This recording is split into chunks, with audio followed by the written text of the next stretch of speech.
Hello friends, in this quick tutorial I'm gonna show how to add shadows in Photoshop. Make the subject layer duplicate. Select lower layer and click here to lock the layer. Now press Ctrl T. Press and hold on this upper point and hold down Ctrl key. Now move it. Select gradient tool. Click here and select third option. And make sure it's selected and make it gradient like the way I'm doing.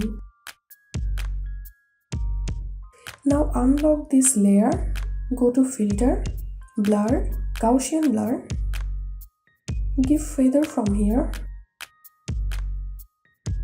Okay, that's it for now. If you benefited a little from this video, then make sure to subscribe this channel. Thank you.